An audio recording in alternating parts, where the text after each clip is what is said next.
Miss Minchin, ang dalagitang sinasabi ko ay pinalaking parang tunay na prinsesa sa India. Kaya inaasahan kong ganun din niyo siya ituturing dito. Huwag kang mag-alala, Atty. Barro. Marami kaming mayamang batang nag-aaral dito at papuri ang tinatanggap namin sa kanilang mga magulang. Wala silang reklamo sa aming eskwelahan at sa aming pagtuturo. Salamat naman kung ganun dahil akong nagrekomenda sa paaralan nyo. At meron pa akong hinihiling bukod sa mga sinabi ko sa inyo nung isang araw. Sige, attorney, kung kaya namin nyo ibigay. Gusto kong gumawa kayo ng garahe ng isang karwahe na eksklusibong gamit lang ng bata. Meron siyang sarili niyang karwahe? Isang karwaheng hinihila ng maliit na kabayo. Kahit na mayamang tao siya sa India, sila ang magulang na nagbigay ng sariling karwahe sa anak na batang babae. Meron kaming garaheng magagamit ninyo. Kayo na rin ang kukuha ng kutsero noon. Ngayon, maaari ko bang makita ang magiging silid ng bata? Nadinig ko na darating daw kayo ngayon, kaya ipinaayos ko na ang silid. Mabuti naman.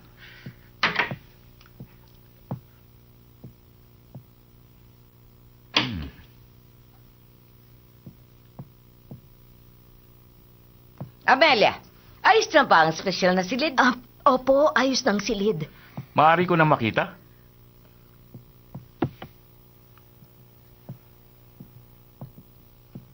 Ito ang magiging katulong niya. Magaling. Mukha nga siyang isang magalang na bata.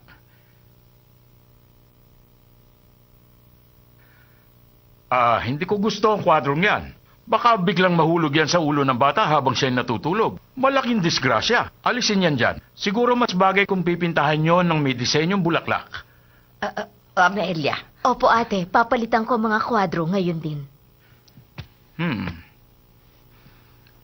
At ang kamang ito, parang hindi siya ganun kalambot para matulog dito yung bata, hindi ba? Opo, papalitan ko din po. Amelia! Huwag kayong mag-alala. Ako ang namamahala sa lahat ng kailangan niya at babayaran ko sa inyo ang lahat. Ang ama ng ating prinsesa ay talagang isang milyonaryong tao. Mahal na mahal niya ang kaisa-isa niyang anak. Kaya baliwala sa kanya ang mga gastos. Nasaan na ang batang tuturuan namin at ang kanyang ama? Narito na. 3 araw na sila dito galing India. Kasalukuyan silang nasa Hotel Savoy at nagpapahinga. Hotel Savoy. Rektora, yun po ang tanyag na hotel na tinutulugan ng mga hari. Si Johann Strauss tumutugtog doon at ang kanyang orkestra araw-araw. Mayayaman ang mga taong tumutuloy doon. Alam ko yun.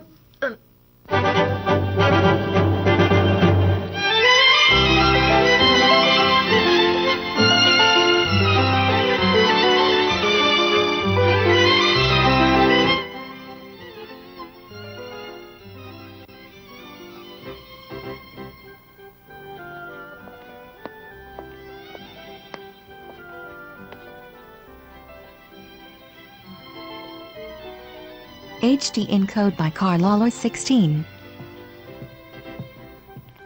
Sarah, narito ka lang pala. Opo. Huwag ka dito at malamig, anak. Baka ka magkasipon. Mag-ayos ka na at aalis tayo. Ang init ng kamay niyo. Pag-aralan mo ng masanay sa lamig dito. Opo, malamig papa. Sarah! Sarah!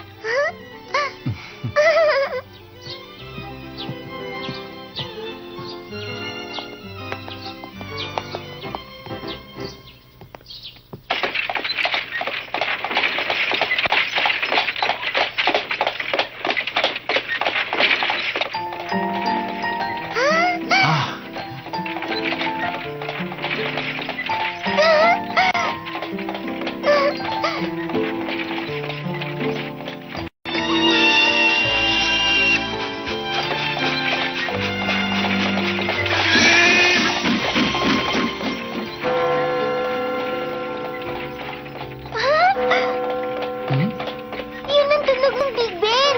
Oo, yun nga. Naisip ko po yun. Binabasa ko po yun sa libro, Papa.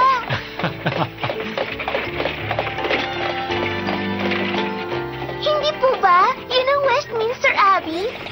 セイラはロンドンのことはすっかり本で覚えてしまったようだね。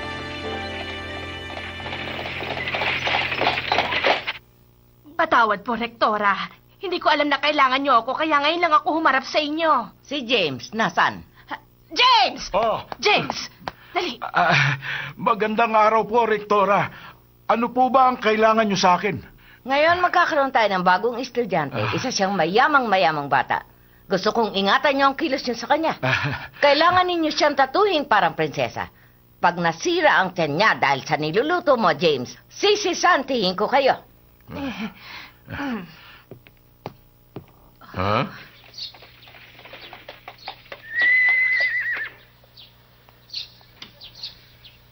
Halika, narito na tayo, Sarah.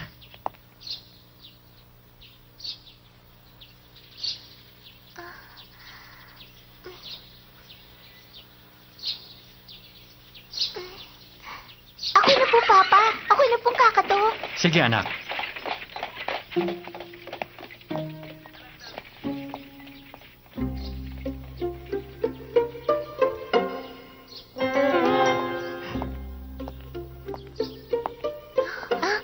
Ito ang eskwelahan mo, anak. Opo.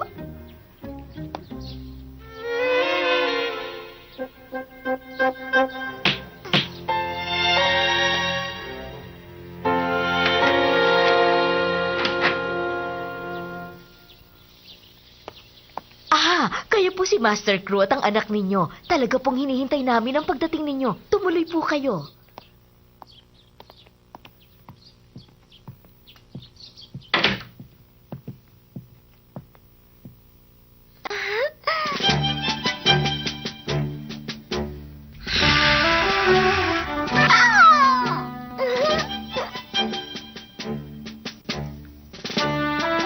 Dito po tayo.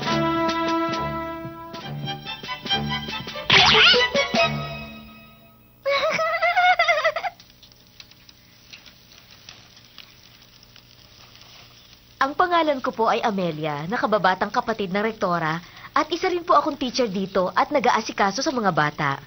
Kumusta ka? Sandali, tatawagin ko na po rektora. Maiwan ko po muna kayo.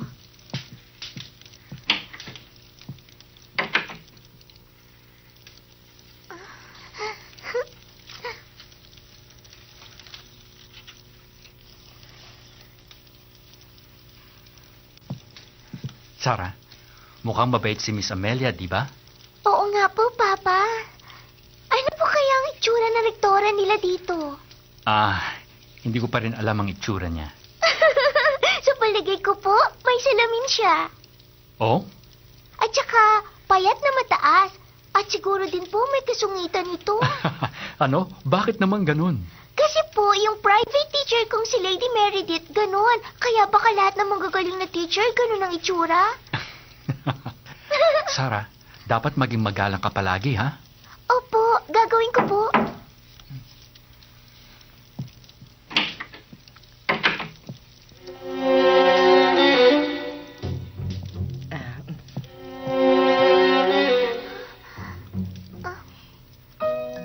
Pasensya nang naghintay kayo. Ako si Miss Minchi, na rektora. Ako naman po si Leaf Crew. Sarah?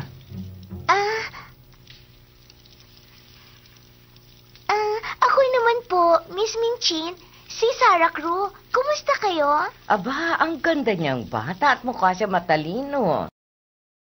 Isang malaking karangalan namin sa paaralang ito ang magkaroon ng isang estudyanteng katulad niya dito.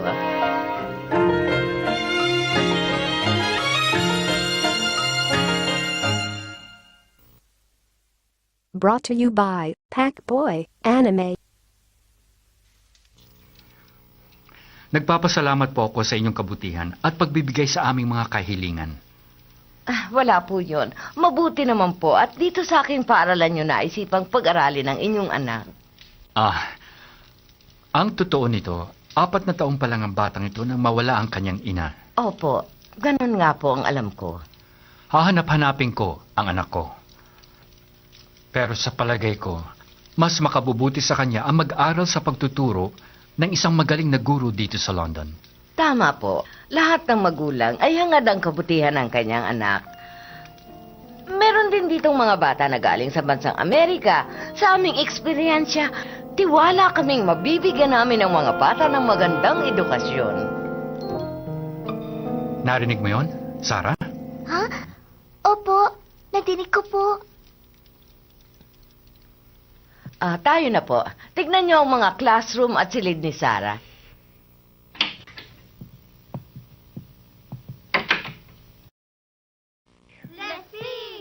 Sandali, ulitin natin. Le Père. Sino yun?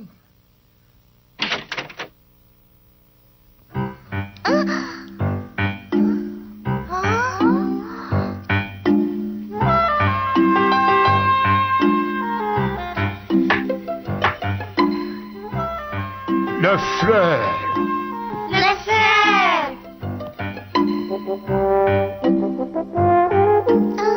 Binibigyan namin dito ng malaking importansya ang pag-aaral ng Pranses. Mabuti naman. Tena kayo. Sarah?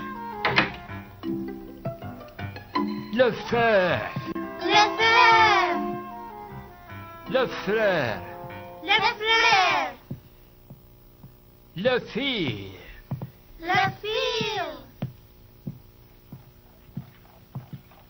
Ito ang mga pribadong silid ng mga estudyante.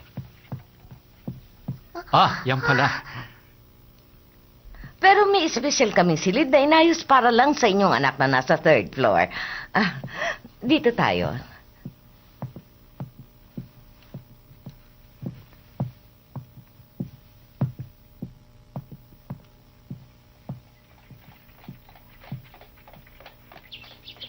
Ito naman ang sarili kong silid. At sa likod nito ang sa inyong anak. Dahil sa malapit lang siya, madali ko siyang mapupuntahan. Sarah, tignan natin ang silid mo. Heto. Tuloy, silid para sa dalawa.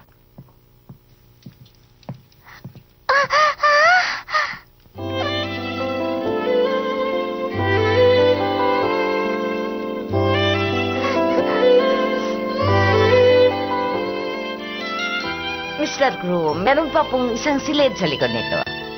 Dito po tayo. Siya ang katulong ng inyong anak, si Mariette.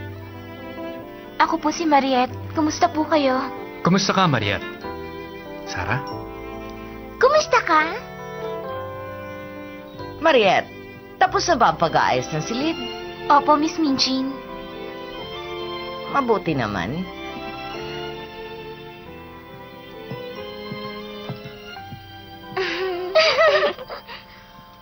Ayos naman ang mga silid niya, Miss Minchin. Natutuwa ako at nagustuhan ninyo. Pero parang may kulang pa para sa silid ng isang batang babae. Paumanhin. Parang kulang ang kasangkapan sa dami ng dala namin. Mga damit at kasangkapan din. Mainit kasi doon sa India. Hindi siya sanay sa malamig, kaya ibinili ko siya ng mga gagamitin sa lamig dito. Maaari bang madala niya dito ang lahat ng damit niya at kaunting kasangkapan? Sige po, gawin niyo yon. Kailangan niya ng isang malaking lalagyan ng libro. Marami kaming libro sa library. Mahilig magbasa ng anak ko, kaya marami siyang dalang libro dito. Ay, naku po. Basa ng basa ang batang yan. At gusto lagi siyang may bagong libro. Mahilig pa sa libro ng matatanda. Malaki, mabigat pati ang history at poetry ng libro. Pero, Miss Minchin, paglabis na ang pagbabasa niya, maaari bang patigilin mo na siya para naman makasakay siya sa karwahe niyang maliit at mamasyal o lumabas siya at bumili ng manika. Sa tingin ko, mas mabuting maglaro naman siya ng manika, Miss Minchin. Sandali, Papa. Ano yon, Sarah? Ang gusto ko po, si Emily. Alam niyo po yan, di ba, Papa? Sinong Emily ang sinasabi niya? Isa yung manika na hahanapin pa namin at bibilhin para sa kanya. Ha? At may pangalan ng manika? Kaibigan niya yon at kathalang yon ang kanyang isipan. Aba, ang galing pala naman ang imahinasyon niya. Tama po. Minsan nga ay nahihirapan akong sundin ang talas ng imahinasyon ng batang ito. Miss Minchin, yun ka palang karwahe niya. Dadali na daw po dito. Nakahanap na raw si Attorney Barrow ng maliit na kabayong hihila doon. Salamat po. Sarah, nakaisip ka na ba ng ipapangalan sa kabayo mo? Opo, Papa. Si Jump yun. Jump! May pangalan na rin pala. Ganon. Rektora, dumating na ang karwahe at kabayo. Ipakita natin kay Mr. Cruz. Pero, Bakit? Ano yun, Amelia? kasi yung kutsero hindi nakarating at nagpadala na lang ng isang batang lalaking kapalit. Ano? Bakit ganon? Brought to you by Packboy Anime.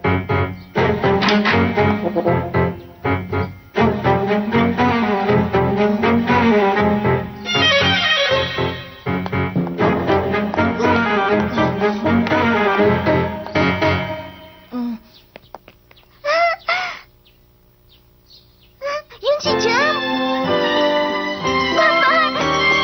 Si Jump nga yan! Bakit ikaw ang narito?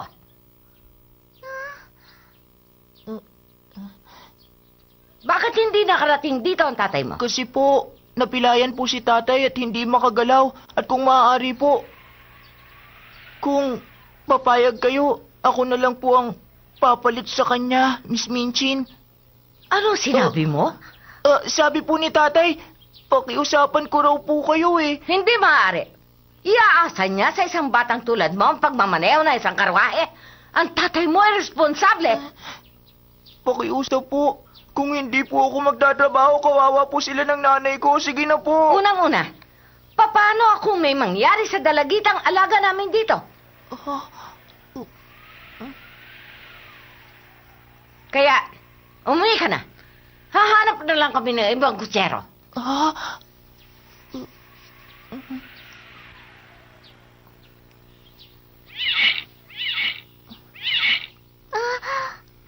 Papa, Hmm? siguro po pwede na siya. Mabait naman at maamo si Jump eh. Mr. Crew, mabigat na trabaho sa isang bata ang magpaandar ng isang karwahe. Maraming salamat, Miss Minchin, sa pagmamalasakit ninyo. At kung hindi nyo mamasamain, gusto ko lang makausap ang bata sandali. Sige, kayo nang kumausap at pagsabihan niyo ang batang yan. Totoy, ano ba ang iyong pangalan? Ako po si Peter, Ginoo. Peter? Magandang pangalan yan. Peter, tama yung mag-alala si Miss Minchin tungkol sa'yo dahil bata ka pang totoo. Naintindihan mo yon? Hindi ba, Peter?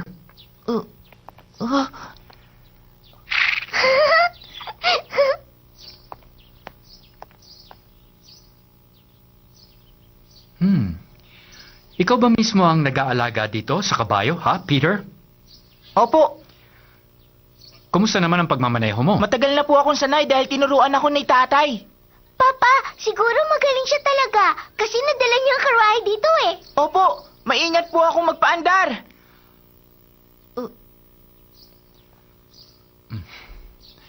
Miss Minchin, sa palagay ko gusto kong subukan ang batang ito at yun din ang gusto ng anak kong si Sarah. Mr. Crew, mabait na bata pala ang anak ninyo. Salamat po, Papa! Salamat po! Miss Minchin, napagbigyan niyo ng lahat ang aming kahilingan. Matiwasay na ako makakabalik sa India bukas. Maraming salamat sa iyong kabutihan.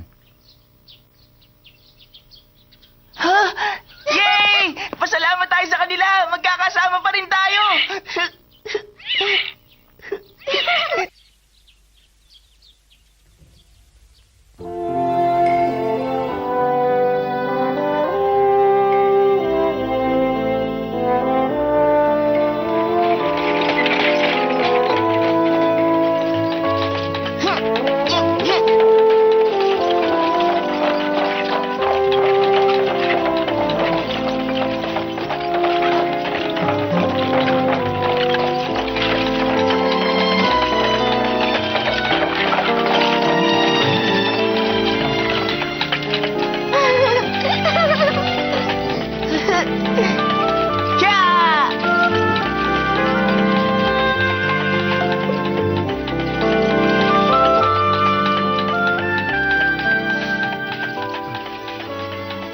Sabihin mo sa akin, Sarah. Gusto mo ba sa dormitoryong yon? Opo. Mag-aaral po akong mabuti at pag-uwi ko po sa India, ako na pong gagawa sa mga ginagawa ni Mama noon pag may party tayo doon. Maraming salamat, anak. Alam mo bang tuwang-tuwa ako na marinig na nagsasalita ka ng ganyan? Naniniwala akong pagbubutihin mo ang iyong pag-aaral. Makakaasa ba ako, anak?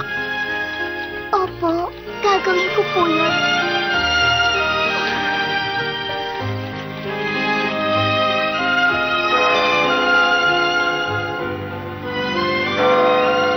Itinatago niya ang lungkot niya sa pagbabalik ni Papa sa India para mawala ako sa isip niya.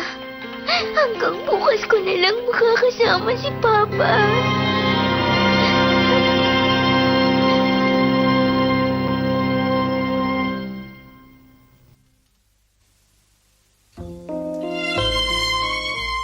見ぬ私のお友達エミリー。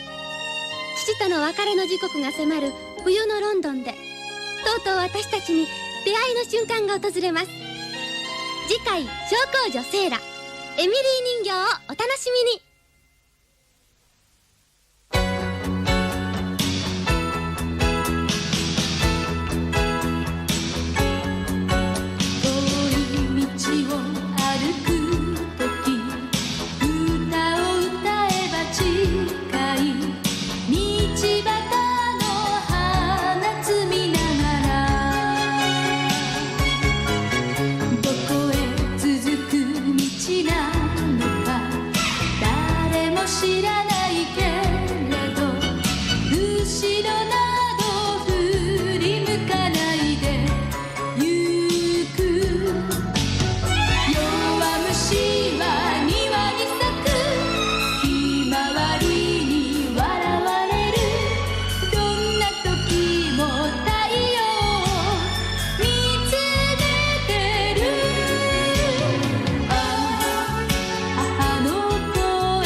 くじけた